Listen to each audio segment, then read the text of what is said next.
Hi everyone, welcome back to Emma Recaps. In this video, I am going to explain an alien movie called The Predator, in 2018. Before going to the video, I wish you all to be well and happy. And don't forget to subscribe us. So, let's go to the video. In outer space, two spacecraft are in the middle of a fierce laser fight, when suddenly one of the ships opens a wormhole and goes through it, just in time to escape from its enemy. This spacecraft is now coming close to Earth, and on its way, it wipes out a satellite. The ship appears to be damaged when the alien, who is from a race known as Predators, gets away in an escape pod. Before the ship begins falling, meanwhile, in a Mexican jungle, sniper Quinn McKenna is on a mission to catch some cartel members. The moment he makes his first shot, the predatory ship finally crashes and sends Quinn rolling away. When he wakes up seconds later, he investigates the crash site and comes across some of the Predator's armor. Suddenly, Quinn is startled by his teammate Dupree, who lends Quinn a bag so he can take away the armor. While Quinn is trying on the arm brace, they hear a noise in the trees and see the body of another teammate hanging upside down from a branch. Then the Predator appears too, and the soldiers try to shoot it, but it moves too fast and uses cloaking. So the shots don't land, and the Predator shoots back and kills Dupree. But when Quinn comes closer, the arm brace activates and shoots something that knocks out the alien and slices the hanging body in two. All the falling blood makes the Predator visible again. So Quinn grabs his bags and leaves. On his way out, the brace releases a little ball that Quinn catches soon. A special team led by Traeger arrives to take the Predator and anything salvageable from the crash away. Traeger's instructions indicate he's familiar with this alien race. In the morning, Quinn arrives at a nearby town and makes everyone in a bar leave by showing his gun. Then he pays the barman to mail his bag to his son's house. He keeps the little ball, and when he realizes that it can make him invisible, Quinn swallows it with a drink. Meanwhile, Quinn's son Rory is in a classroom watching some boys play chess. He's got autism, so he's often ignored by his classmates or made fun of in. The two older boys set off the fire alarm and everyone panics. While Rory has sensory overload and stands back in fear, the two boys go into the classroom and knock over all the chess pieces. They also mock Rory before leaving. Once the fire alarm stops, Rory notices the fallen pieces and proceeds to put them exactly where they were, thanks to his amazing memory. Later, at home, the mailman brings Rory the box sent by Quinn to a park. 3 special agents approached Dr. Casey and made her come with them, not offering an explanation. Until they get in the car, they show her photos of the crashed escape pod, and the Predator tells her that they visited Earth on other occasions already and that the visits have been increasing in frequency. In the evening, Rory's mother, Emily, brings some masks so he can go trick-or-treating. But Rory refuses to go because the bad boys will recognize him. Anyway, afterward, Rory goes to the basement and opens the package to find the Predator's gear, which immediately fascinates him. As he inspects the arm brace, it suddenly activates, and Rory starts using it as a computer. Meanwhile, Quinn has been caught and is now going through a psychiatric evaluation, while Trigger watches, and Quinn can tell they want to keep it all under wraps. Then he's placed on a bus with other prisoners who behave rather freaky. They tease him a lot and don't believe him. When Quinn says he's being silenced because he saw an alien as the bus leaves, Casey arrives and meets Traeger and his team of scientists. She's surprised to discover they have all kinds of alien items and, most importantly, a predator that they're keeping sedated. After going through decontamination, Casey is allowed to take a closer look at the creature. Traeger explains they've nicknamed the race Predators because they seem to enjoy hunting, and recent studies revealed a sleeping one has traces of human DNA on its body. They want to know if someone on Earth did something nasty with an alien. So Casey looks at the files and demands to speak with Quinn. Soon, the bus gets a message that makes it go back to that moment. The other ship from the chase at the beginning also opens a wormhole and arrives at Earth's sky, bringing 2 alien hounds and a predator. That is now reading the signal from Rory's brace. The army detects the spacecraft's presence and sends 2 fighter jets after it, but they have trouble keeping up with the alien technology. Suddenly, at the facility, the predator wakes up. The scientists try to hold it down, but it's too strong and quickly breaks free to start killing without mercy. While chaos takes over the room, Casey grabs a tranquilizer gun from a dead guard and steals an alien sample before running away. The security system won't open the door without going through decontamination, so Casey must go through the shower first. Meanwhile, the predator realizes its armor is missing, the helmet, and the arm brace, and decides to leave, seeing Casey in the showers. On its way out, since she doesn't look like a threat, and thanks to her, the door is open. The predator ignores her and goes out to the quarter, where he grabs a helmet. The scientists took it from other aliens. By activating it, the creature can see where its helmet is and find Rory's location. While a scientist tells Casey not to let the alien get away, the alarm echoes through the whole facility as the predator kills every soldier that tries to stop it from escaping. The bus comes to a stop, and the soldiers see the predator running on the roof, finally believing Quinn and making a plan to escape. The group starts a fight to make the guards come in, then they work together to knock the guards down, take their weapons, and throw them off the bus. Both Casey and the bus start chasing after the predator, who at that moment sees the other spaceship fly by with the 2 jets and goes after them. Casey jumps off the roof and lands on top of the bus to shoot at the alien, but she accidentally shoots her own foot instead. Next, Quinn tries to open fire too, but the predator destroys a tire and makes the bus stop while the guys look for an alternate vehicle. The 2 jets keep on trying to shoot down the spacecraft, but it suddenly goes invisible and destroys both jets in seconds. Casey is almost killed by some guards, but the guys have found bikes and rescue her just in time before finally escaping. The predator sneaks inside the back of a truck and kills the soldiers as the vehicle leaves the facility too. Not far from there, the other alien finally lands and sends its hounds to search for its enemy.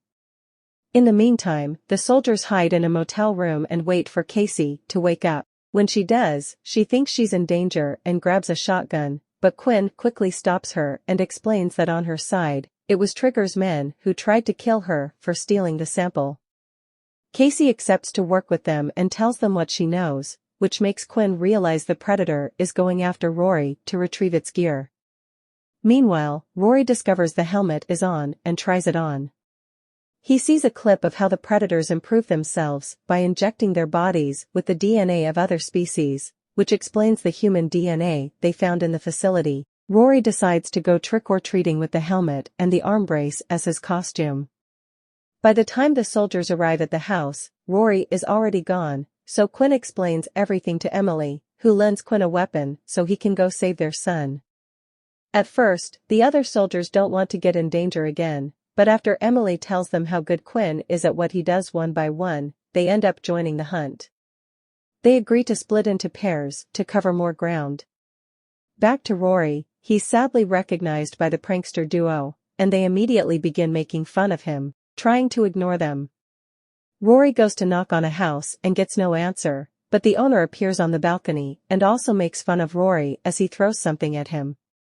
This activates the helmet, which shoots a blast that kills the man, blows up his house, and makes the other kids run away. The blast is seen by Quinn and Casey, who drive in that direction. Rory drops the helmet and runs to hide in a baseball field, where he finds a dog and immediately befriends it. At that moment, the alien hounds show up, but before they can attack, Quinn arrives and pushes them away with the car. Soon, the rest of the team arrives too, and while Casey takes Rory away, the guys open fire.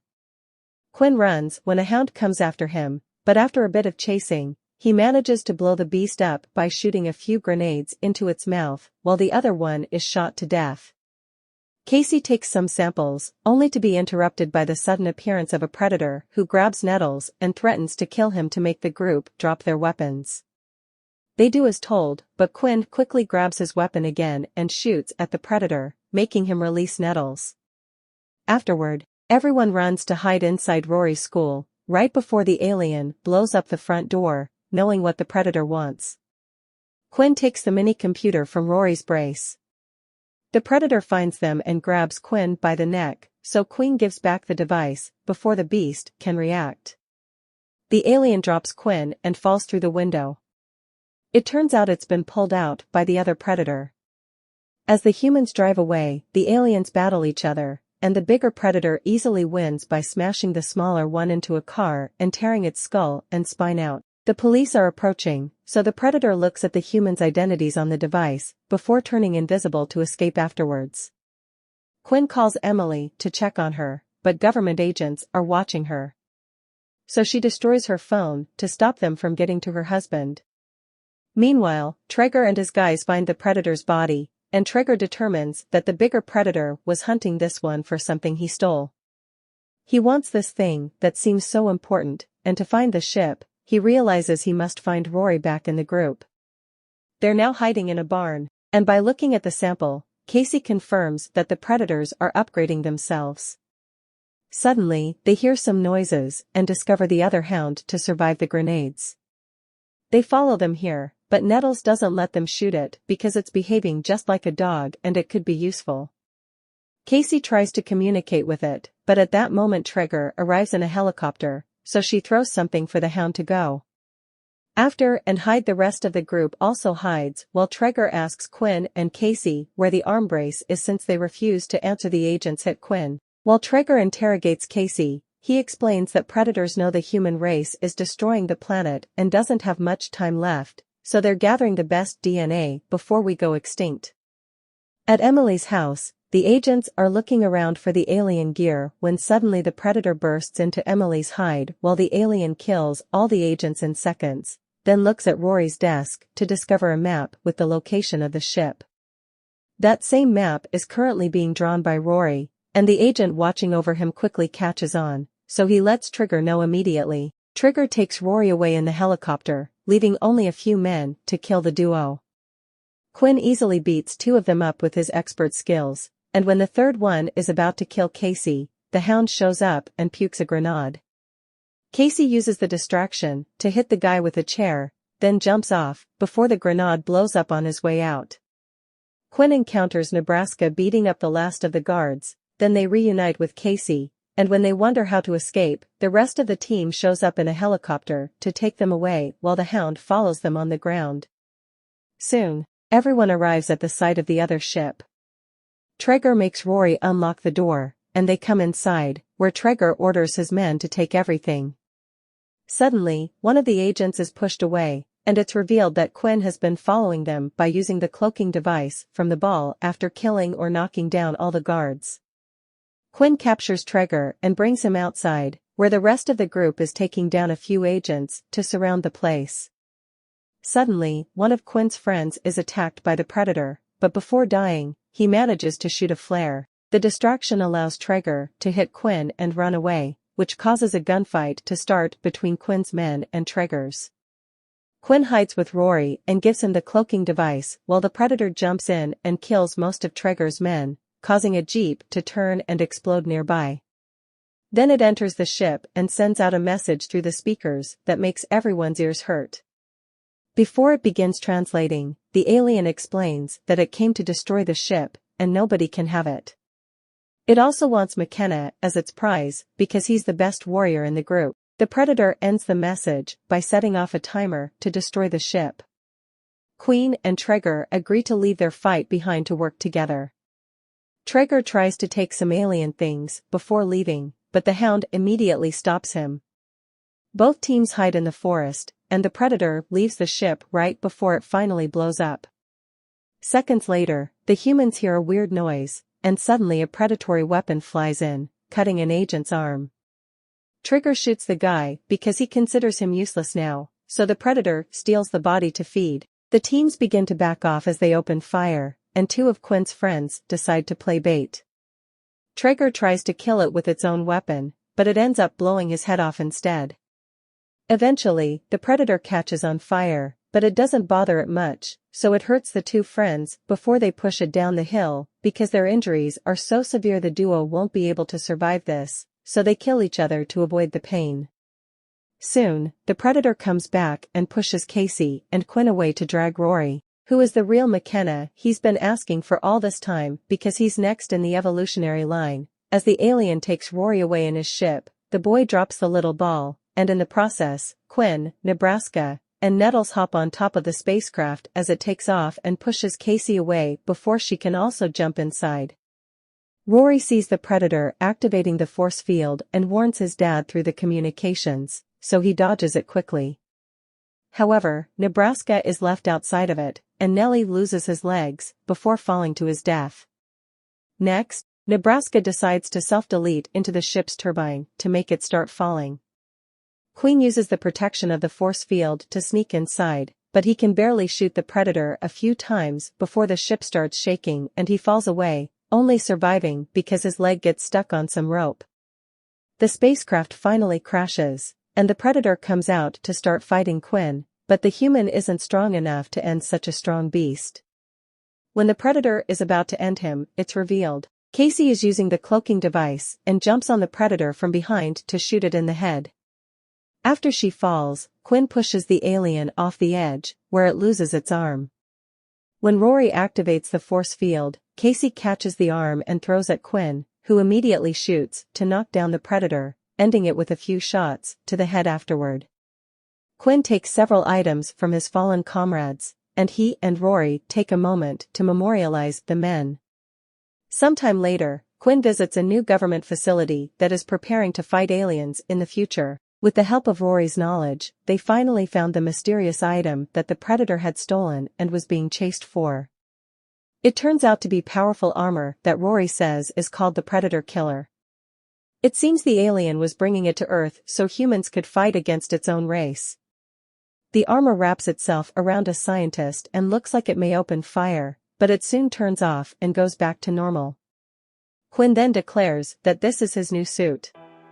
If you'd like to watch more movies like this, don't forget to subscribe to us and keep the bell button to all. See you again in the next video. Thanks.